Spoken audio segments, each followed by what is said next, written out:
మీ ఎలాంటి వ్యాపార ప్రకటనలకైనా వెంటనే మా ఛానల్ సంప్రదించండి. ఓం నమః శివాయ నమః. ఓం శ్రీ మాత్రే నమః. ఓం సమ్మక్కాయ నమః. ఓం శ్రీ సారలమ్మాయ నమః. ప్రజలందరికీ నమస్కారము. 2026 జూలై మాసం మకర రాశి ఫలితాలు. ఈ మకర రాశిలో ఉండవలసిన వాళ్ళు చిన్న వయసు నుంచి ఇప్పుడు వరకు ఇలా ఉన్నది ఇలా లేదు అంటూ బాధపడే మనస్తత్వం కలిగిన వాళ్ళు కాదు. కాబట్టి ఇలా రాశి ఫలాన్ని బట్టి చూసుకుంటే చాలామందికి చాలా సందేహాలు ఉన్నాయి. చాలామంది గురువుగారు మరి మాకు పెద్దవాళ్ళు మాకు పేరు పెట్టారు, కానీ మరి రాశి అనేది ఏమిటనేది మాకు అర్థం కావట్లేదు. మరి మేము డేట్ ఆఫ్ బర్త్ ప్రకారంగా రాశిలోకి వెళ్ళిపోతున్నాము. మరి డేట్ ఆఫ్ బర్త్ రాశి బాగుంటుందా, పేరు బలంలో బాగుంటుందా అని చాలామందికి చాలా సందేహాలు ఉన్నాయి. పేరు బలంలో ఒక రాశి వస్తుంది, జన్మ లగ్నంలో ఒక పేరు వస్తుంది. మరి జన్మ లగ్నంలో ఒక రాశి, మనకి పేరులో ఒక రాశి. మరి ఈ రెండు రాశుల్లో మేము ఏ రాశిని చూసుకోవాలి, ఏ రాశి చూస్తే మాకు బాగుంటుంది అనేది చాలామందికి చాలా సందేహాలు ఉన్నాయి. కాబట్టి మీకు డేట్ ఆఫ్ బర్త్ ఉన్నది అంటే డేట్ ఆఫ్ బర్త్ ప్రకారంగా మీరు వెళ్ళండి. లేదు మీకు డేట్ ఆఫ్ బర్త్ లేదు అనుకోండి, మీ పేరు బలాన్ని బట్టి మీరు దాన్నే కంటిన్యూ చేయాలి. ఇక మీకు వాళ్ళు తెలుసుకొని మీకు ఫలాంది ఉంది అన్నా కూడా దాన్ని కంటిన్యూ కాకూడదు. ఇక ఎందుకంటే మీరు దీన్నే మెయింటైన్ చేసుకుంటూ వస్తున్నారు కాబట్టి దానికి చేయాల్సిన కొన్ని పూజా బలాలు, కొన్ని దైవ బలాలు, కొన్ని జ్యోతి పూజలు కొన్ని ఉంటాయి. ఆ విధానం ప్రకారంగా మనం చేసుకుంటూ వచ్చినట్టుగా అయితే మీకు చాలా వరకు మంచి జరుగుతుంది. మరి ఈ మకర రాశిలో ఉండవలసిన వాళ్ళకి 3 గ్రహాలు ఘోషిస్తున్నాయి. ఆ 3 గ్రహాలను పట్టి మీకు ఏ గ్రహాలు ఎక్కువగా ఘోషిస్తున్నాయి, ఏ గ్రహాల నుంచి ఎక్కువగా ఇబ్బంది అవుతుందా అనేది మేము చూడాలి. మరి ఈ మకర రాశిలో ఉండవలసిన వాళ్ళకి రాజకీయంగా మంచి విజయము, పబ్లిక్లో పెద్ద గౌరవార్థము, పబ్లిక్లో జనాల్ని హెల్పింగ్ చేస్తారు, చాలామంది ప్రజల్ని కాపాడుతారు. మరి ప్రజల్లో కూడా వీళ్ళకి తాతల ముత్తాతల నుంచి ఒక గౌరవం అభిమానం సంపాదించుకుంటారు. మరి ఇలా జాతకం పట్ల చూసుకుంటే స్త్రీ నుంచి కొంత సమస్యలు ఎదురొచ్చే మార్గాలు ఎక్కువగా కనబడుతున్నాయి. అంటే భార్య నుంచి కానీ లేదా బేటి స్త్రీ నుంచి కానీ, ఆ స్త్రీ నుంచి వీళ్ళకి లేనిపోయిన సమస్యలు, లేనిపోయిన ఆలోచనలు, మరి వీళ్ళకి కొద్దిగా ఏ పని చేయకోకుండా కొంచెం మందంగా ఉండటం, వీళ్ళు చేసే పని కూడా అది చేయకోకుండా కొంచెం లేట్ చేయటం, దానివల్ల వీళ్ళకి సమస్యలు ఎదురవుతుంటాయి. లేనిపోయిన సమస్యలు ఎదురైపోయి ఆ సమస్యల వలన మనశ్శాంతి లేకోకుండా ఎవరెవరో మాటలు విని ఎవరెవరో చెడు స్నేహాలు చేసి ఇలా మంచి ఒక లెవెల్లో ఉండవలసిన వాళ్ళు ఆ చెడు స్నేహాలకి, చెడు వ్యసనాలకి బానిసైపోయి చెడు ఆలోచనలో నిలబడిపోయి వాళ్ళు చెప్పిందే వేదం, వాళ్ళు చెప్పిందే నిజం అన్నట్టుగా ఆలోచిస్తుంటారు. ఎంతోమంది కొన్ని కార్యక్రమాలకు రమ్మంటుంటారు, కొంతమంది విందులకు రమ్మంటుంటారు, కొంతమంది ఆటలకు రమ్మంటుంటారు, కొంతమంది పాటలకు రమ్మంటుంటారు, కొంతమంది ఎంజాయ్ చేయడానికి మనం అటు ఇటు వెళ్దాం రమ్మంటుంటారు. కాబట్టి ఎవరో స్నేహితులు చెప్పారు, అది మనం పాటించాలి, అది చెయ్యాలి అనుకున్న వాళ్ళు చాలా లోతులోకి వెళ్ళిపోతారు, అంటే చాలా ప్రమాదంలో పడిపోతారు. కాబట్టి మీకు దగ్గ పని మీరు గ్రహించాలి. మీకు మించిన పని చేయకూడదు.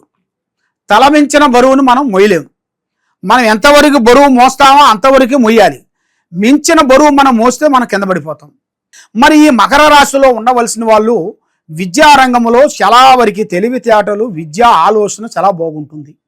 మరి ఎంతో వరకు కష్టపడుకుంటూ ఎన్నో విధానాలుగా పోరాటం చేసి కుటుంబ బాధ్యతలన్నీ ఈపి మీద వేసుకొని కుటుంబాన్ని గురించి రాత్రనగా పగలనగా పోరాటం చేసుకుంటూ వస్తుంటారు. దేని గురించి? మా కుటుంబం బాగుండాలి, మా భార్య బాగుండాలి, మా పిల్లలు బాగుండాలి, మా అమ్మా నాన్న బాగుండాలి, మా అన్నదమ్ములు బాగుండాలి, మా అక్క చెల్లెళ్ళు బాగుండాలి అని చాలామంది ఈ విధంగా పోరాటం చేసుకుంటూ వస్తుంటారు. కానీ ఎంత పోరాటం చేసినా కూడా వాళ్ళకి చెడము తీరిక ఉండదు, దమ్మిడి ఆదాయం ఉండదు. దేనివలన? ఇది కర్మ ఫలమా, రావు ఫలమా, కేతువు ఫలమా, గ్రహ ఫలమా, శని ఫలమా అని వాళ్ళకి అంతు చెక్కని విధానంలో ఉంటారు. మరి అంతు చెక్కని విధానంలో నుంచి మేము బయటపడాలంటే గురువు గారు ఎలాగా? అదే విధంగా మరి మీరు ఎక్కడెక్కడో వెళ్ళి ఎన్నో పూజలు చేయించుకొని ఎన్ని పూజలు చేసినా, ఏ గుడికి వెళ్ళినా మీకు ఏ పని కాకోకుండా, మనశ్శాంతి లేకోకుండా, మానసికమైన ఒత్తిడిలో మీరు బాధపడుతూ ఉన్నారు. కాబట్టి మీరు బాధపడేదానికి ఒక మంచి మార్గం రావాలి, ఒక మంచి స్థాయిగా మీరు నిలబడాలంటే మీ మీద ఉండాల్సిన ఈ 3 గ్రహాలని మీరు ముఖ్యంగా శాంతం చేసుకోవాలి. కాబట్టి మీరు ఎక్కడెక్కడో వెళ్ళి జ్యోతిష్యం చెప్పించుకొని నిరాశ చెంది ఉన్నారా? తప్పకుండా ఈ కింద ఉండాల్సిన నెంబర్కి మాకు ఒకసారి సంప్రదించినట్టుకైతే అసలు మీ జాతకంలో ఏముంది, మీ కుటుంబంలో ఏముంది, మీరు చేయాల్సిన కార్యక్రమం ఎలాగుంటుంది, మరి మీకు కొత్త మార్పులు ఎప్పుడు వస్తాయి, మీ ఫ్యామిలీ పరంగా, మీ కుటుంబ పరంగా కొత్త కొత్త కార్యక్రమాలు ఎప్పుడు చేస్తారు, రాజకీయంలో కొన్ని కార్యక్రమాలు, వ్యవసాయంలో కొన్ని కార్యక్రమాలు, చేసే బిజినెస్లో కొన్ని కార్యక్రమాలు, ఈ రియల్ ఎస్టేట్లో కానీ, యూట్యూబ్ రంగంలో కానీ, సినీ ఫీల్డ్లో కానీ, గవర్నమెంట్ డిపార్ట్మెంట్లో కానీ కొన్ని కార్యక్రమాలను మీరు మొదలు పెట్టాలనుకుంటున్నారు.